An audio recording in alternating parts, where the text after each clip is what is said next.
Ini dia, dua organisasi militer bentukan Jepang, akan tetapi malah menjadi pedang bermata dua bagi Jepang itu sendiri.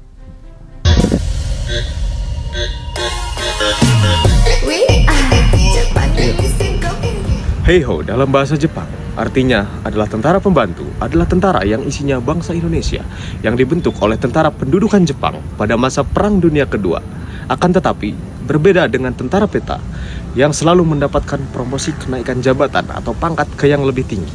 Tentara Heiho sendiri tidak pernah mendapat kenaikan pangkat atau promosi jabatan ke yang lebih tinggi.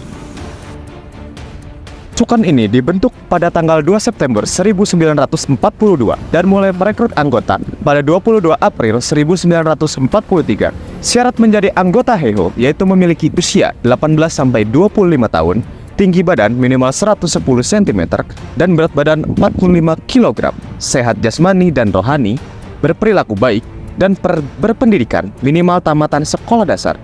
Nah, para pemuda yang terpilih dijanjikan menjadi anggota Angkatan Darat dan Angkatan Laut Kekaisaran Jepang. Tapi kenyataannya, Heiho malah membantu pekerjaan kasar militer pada satuan Angkatan Perang Jepang, seperti membangun kubu, parit pertahanan, dan menjaga tahanan. Oleh karena itu, Heiho disebut juga barisan tenaga pekerja yang tidak diberi senjata kemiliteran yang lengkap. Senjata yang diberikan itu hanya satu, yaitu talken atau disebut juga taiken atau disebut juga sangkur. Nah, sangkur itu sudah menjadi bagian mutlak seragam yang dipakai oleh Heiho. Kemudian para anggota Heiho yang diberi senjata, ketika Jepang itu sudah terdesak oleh pasukan sekutu, mereka pun ikut berperang bersama para serdadu. Selain itu, Heiho juga diikutkan ke berbagai medan perang Pasifik yang sesungguhnya, seperti di Filipina, Thailand, Morotai, Papua Nugini, Balikpapan, dan Burma.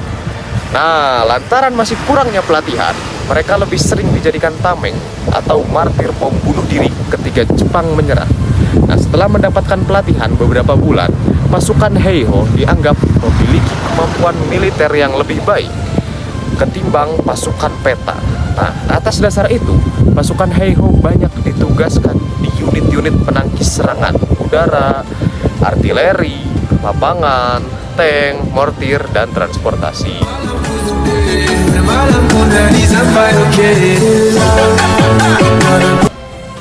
Pada pembentukan peta, banyak pemuda dan pelajar bangsa Indonesia yang ikut dan bergabung menjadi tentara sukarelawan tersebut. Mereka mendapat pelatihan fisik oleh tentara Jepang.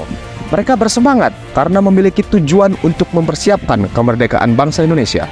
Peta bukan milik organisasi manapun, akan tetapi langsung di bawah Panglima Tentara Jepang. Nah, tentara peta dibentuk untuk sebagai tentara teritorial yang berkewajiban mempertahankan wilayahnya. Jepang juga mengajak peta untuk mencintai tanah air dan membangkitkan semangat patriotisme. Nah, ada sekitar 66 batalion yang terbentuk dan berada di Pulau Jawa, 3 batalion di Bali, dan sekitar 20.000 personal berada di Sumatera. Nah, untuk mengamankan daerah markasnya yang berada di Bogor, Jawa Barat. Nah, dalam peta sendiri juga, pemerintah Jepang membagi beberapa tingkatan, yakni yang pertama ada Daidancho, yaitu adalah tingkat yang paling tinggi, yakni batalion. Yang kedua ada Chudancho, nah itu adalah pimpinan kompi. Yang ketiga adalah prajurit dari masyarakat yang pernah sekolah pada tingkat menengah pertama. Yang keempat ada Budancho, adalah anggota yang pernah mengenyam bangku pendidikan sekolah dasar. Nah, lalu yang kelima ada Gyuhai, adalah kelompok anggota peta yang belum bersekolah. Nah, seperti itu tingkatan-tingkatannya. Banyak tokoh Indonesia yang merupakan lulusan peta, seperti Jenderal Besar Sudirman, lalu ada Jenderal Besar Soeharto, ada Jenderal Ahmad Yani, lalu yang terakhir ada juga Jenderal Supriyadi. Nah, mereka banyak menggerakkan masyarakat Indonesia. Nah, namun saat pendudukan Belanda, mereka itu sulit meminta izin mendirikan organisasi. Lalu pada pemerintahan Jepang, beberapa tokoh juga menginisiasikan pembentukan organisasi pemuda. Banyak pemuda saat itu memperoleh rasa integritas berkelompok melalui keanggotaan dalam beberapa organisasi yang dibentuk oleh Jepang, termasuk peta.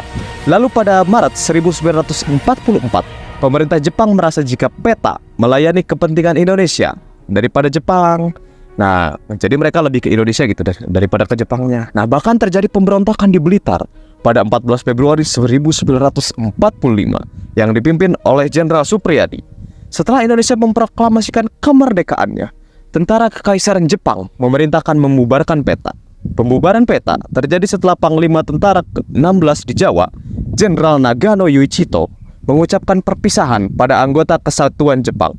Meski sudah bubar, namun tentara PETA masih membantu dalam perang kemerdekaan lebih tepatnya. Nah, saat Belanda mencoba menguasai Indonesia, ketika pemerintah Indonesia membentuk sebuah badan resmi untuk menjaga kedaulatan negara. Nah, anggota PETA itu diajak untuk bergabung di dalam badan tersebut. Nah, pemerintah pada saat itu membentuk Badan Keamanan Rakyat, disingkat BKR. Tentara PETA yang tersebar dikumpulkan kembali untuk bergabung. Pemerintah juga memanggil bekas tentara Heiho, Kaigun, dan Pompeiho yang dibentuk oleh Jepang. Nah, dari BKR kemudian berganti nama menjadi Tentara Keselamatan Rakyat, lalu berganti nama lagi menjadi Tentara Republik Indonesia, dan akhirnya berubah sebagai Tentara Nasional Indonesia pada tahun 1947 atau kita sebut sekarang TNI. Nah, itu dia tadi dua organisasi militer bentukan Jepang, yaitu Heiho dan PETA. Nah, seperti yang kalian ketahui, walaupun organisasi tersebut dibentuk oleh tentara pendudukan Jepang, akan tetapi dari organisasi tersebut para pemuda mendapatkan nilai-nilai yang positif seperti integritas dan kerjasama. Nah, dikarenakan pembentukan organisasi tersebut, rakyat kita pun dan pemuda-pemuda kita pun mendapatkan kesadaran. Kesadaran apa? Yaitu kesadaran untuk memperoleh kemerdekaan bagi bangsanya sendiri. Dan dikarenakan ada pelatihan-pelatihan seperti tadi, mereka pun direkrut kembali oleh pemerintah Indonesia untuk menjadi Tentara Nasional Indonesia. Nah, seperti itu sejarah singkat dari Heiho dan PETA. Terima kasih sudah menyaksikan. Saya Zafran, pamit undur diri.